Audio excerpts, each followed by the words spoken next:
Hello friends, investing India channel में आपका स्वागत है।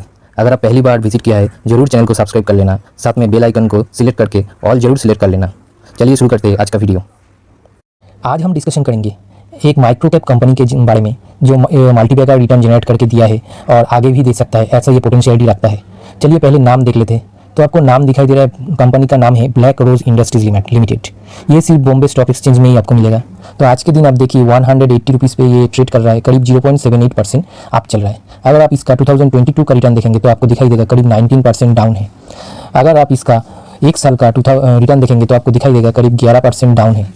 लेकिन अगर आप इसका 5 साल का लॉन्ग टर्म का रिटर्न देखेंगे तो आपको दिखाई देगा करीब 620% रिटर्न ये जनरेट करके दिया है। मतलब अगर 5 साल पहले इस शेयर में आप 1 लाख इन्वेस्ट किए होते तो आज के दिन आपका वो 1 लाख बन जाता 7,20,000 रुपये।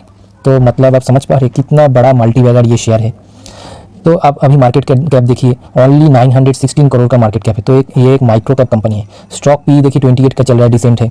तो अभी ये शेयर अपने इन्वेस्टर को खरीदने का अच्छा मौका दे रहा है, तो इस शेयर में आप इन्वेस्ट कर सकते हैं। लेकिन जो माइक्रो कैप और स्मॉल कैप में मैंने आपको बोला हूँ, एसेट एलोकेशन की तरफ जरूर आपको ध्यान देना है, ज़्यादा इन्वेस्ट नहीं करना है। चलिए इस कंपनी के बारे में और कुछ जानकारी ले लेते हैं। चलिए ब्लैक रोज इंडस्ट्रीज़ के बारे में कुछ जानकारी ले लेते हैं। तो ब्लैक रोज इंडस्ट्री जो है कामकाज करता है डिस्ट्रीब्यूशन में एंड मैन्युफैक्चरिंग में। क्या क्या चीज़ बनाते हैं, स्पेशलिटी एंड परफॉर्मेंस केमिकल्स। उसके बाद चलिए देख लेते हैं कंपनी के बारे में कुछ जानकारी ले लेते हैं। तो आपको दिखाई दे रहा है स्टॉक पी जो चल रहा है अभी 28 का चल रहा है, बहुत ही कम है, खरीदने का अच्छा मौका ये अभी दे रहा है। बुक वैल्यू देखिए 13 का बुक वैल्यू है, जो बहुत ही कम आप बोल सकते हैं। डिविडेंड कुछ देता नहीं है, ग्रोथ कंपनी है। उसके बाद मेन जो चीज़ मैं आपको दिखाना चाहती हूँ, आरओसी एंड आरओई देखिए 45 का आरओसी है एंड 40 का आरओई है, जो आप बेहतरीन बोल सकते हैं इतना छोटा माइक्रो कैप के लिए। उसके बाद फेस वैल्यू देखिए 1 रुपये का फेस वैल्यू है। ग्रोथ ये कंपनी बहुत बड़ा अपने इन्वेस्टर को बोनस शेयर इशू करके दिया है, जो लॉन्ग टर्म इन्वेस्टर को, जिससे बहुत अच्छा फायदा पहुंचता है।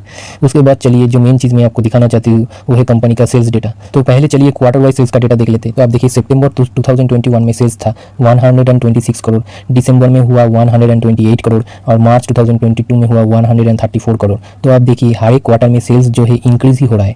उसके बाद ऑपरेटिंग प्रॉफिट देखिए सितंबर में था 13.09, दिसंबर में हुआ 13.29, अभी है 8.11। आप बोल सकते हैं ऑपरेटिंग प्रॉफिट कैसे गिर गया है, कंपनी का सेल्स तो इंक्रीज हुआ है। उसका जो मेन कारण जो है वो है आपका इन्फ्लेशन एंड क्रूड ऑयल का प्राइस बढ़ जाना, जो हर एक केमिकल कंपनी के शेयर के ऊपर बहुत ही बुरा असर देखे गया है, क्योंकि कंपनी का एक्सपेंस बहुत ज़्यादा बढ़ गया है। कंपनी का ओपीएम और बोल सकते हैं ऑपरेटिंग प्रॉफिट मार्जिन बहुत अच्छी तरह से उसके ऊपर इसका इफेक्ट पड़ा है, जिसकी वजह से कंपनी का आप बोल सकते हैं operating profit and net profit बहुत ही डाउन हुआ है। हर एक कंपनी के ऊपर इसका असर पड़ा है। तो ये कोई इंटरनल कारण नहीं है, एक एक्सटर्नल कॉज है जो हर एक कंपनी सफ़र कर रहा है अभी। तो ये इसका भी देखिए वही हाल है। मार्च क्वार्टर में करीब 126 करोड़ का एक्सपेंस हुआ है, जो अगले दिसंबर में था 114 करोड़, क्योंकि रॉ मटेरियल्स का बहुत ज़्यादा प्राइस बढ़ गया, इसकी वजह से एक्सपेंस भी बहुत ज़्यादा बढ़ गया है। उसके बाद देखिए ओपीएम देखिए, ओपीएम का हालत भी ऐसा ही है। कभी ओपीएम देखिए 10.38 था, दिसंबर में 10.737 था, तो उस अभी है 6.0 थी। कितना ज़्यादा ओपीएम गिर गया है अब देखिए। इसी वजह से आपको ऑपरेटिंग प्रॉफिट इतना कम दिखा रहा है। तो इसमें कंपनी का कोई दोष नहीं है, अभी जो सिचुएशन चल रहा है यही इसका कारण है। तो ये सिचुएशन में कंपनी का बैलेंस शीट कुछ क्वार्टर तक ऐसा ही रह सकता है, लेकिन ये आपको अच्छा मौका दे रहा है इस कंपनी को खरीदने का, क्योंकि जब ये सब कंपनी भागता है तब इसको आप पकड़ नहीं पाएंगे, इतना तेज़ी से ये सब कंपनी भागेगा। उसके बाद चलिए नेट प्रॉफिट देख लेते। तो आप देखिए सितंबर में था 9.22, दिसंबर में हुआ 9.47, अभी है 5.73। तो आपको दिखाई दिया कि इस क्वार्टर में कंपनी का नेट प्रॉफिट गिर गया है। उसका कारण तो मैंने दिखाया है आपको। ईपीएस देखिए 1.81, उसके बाद हुआ 1.86, अभी है 1.12। चलिए अभी ईयर वाइज डेटा देख लेते हैं। तो आपको दिखाई देगा ईयर वाइज 2019 में सेल्स हुआ 309 करोड़, 2020 में हुआ 373 करोड़, 2021 में हुआ 380 करोड़ एंड 2022 में हुआ 488 करोड़। तो आप देखिए हर एक साल में सेल्स इंक्रीज ही हो रहा है, जो एक बेहतरीन बात आप बोल सकते हैं।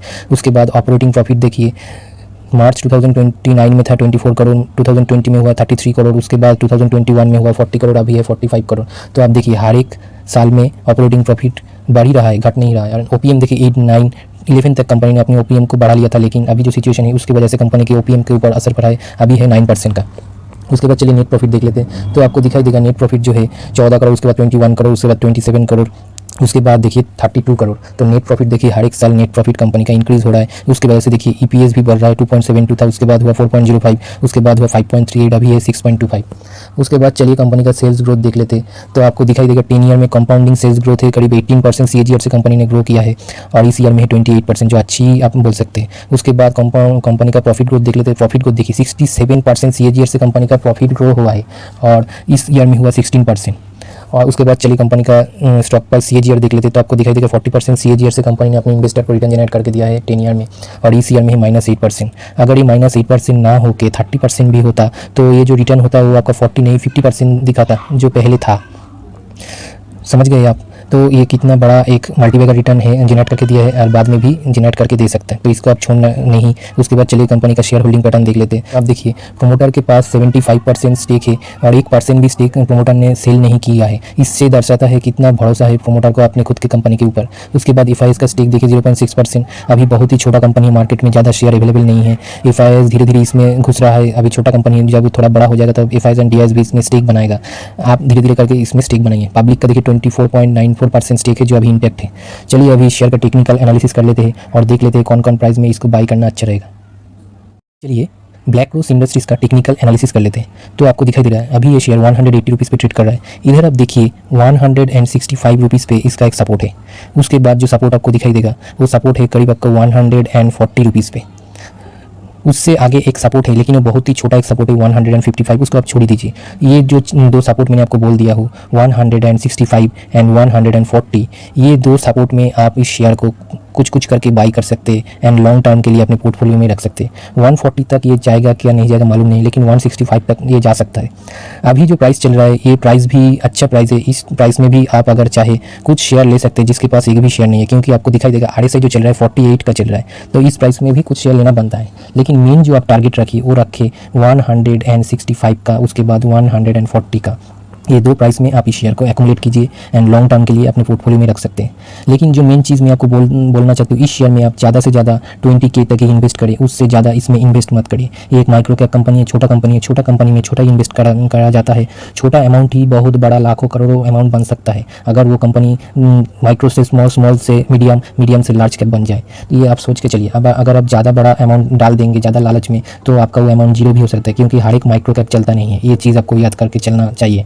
वही मैं बोलना चाहते हो तो इस कंपनी में आप इन्वेस्ट करिए, लेकिन अपना जो एलोकेशन है लिमिटेड रखिए। 20K तक ही आप इन्वेस्ट करें, उससे ज़्यादा मत इन्वेस्ट करें। और अगर आपको ऐसे ही माइक्रो कैप कंपनी में इन्वेस्ट करना है लाखों रुपए, तो आप कम से कम 5 माइक्रो कैप चूज़ करिए, उसमें 20,000 करके इन्वेस्ट करिए, क्योंकि तब भी आपका रिस्क बहुत कम हो जाएगा। उसमें क्या हो जाएगा, आपका जो रिस्क से डाइवर्ट हो जाएगा। 5 कंपनी में अगर 3 भी चल जाएगा तो इतना बड़ा रिटर्न आपका जनरेट करके वो देगा। आपका जो 2 कंपनी का पैसा डूब जाएगा उसको निकल के भी बहुत बड़ा प्रॉफिट आपको हो जाएगा। तो एक चीज़ आपको याद रखना है, एक ही कंपनी में सारे पैसे को डिप्लॉय नहीं करना है, पैसे को डिस्ट्रीब्यूट कर देना है। चलिए आज का वीडियो यहीं पर खत्म होता है। अगर आपको मेरा वीडियो पसंद आया है तो जरूर मेरे चैनल को सब्सक्राइब कर देना, उसके साथ बेल आइकन को दबा के ऑल जरूर कर लेना। Thank you, bye.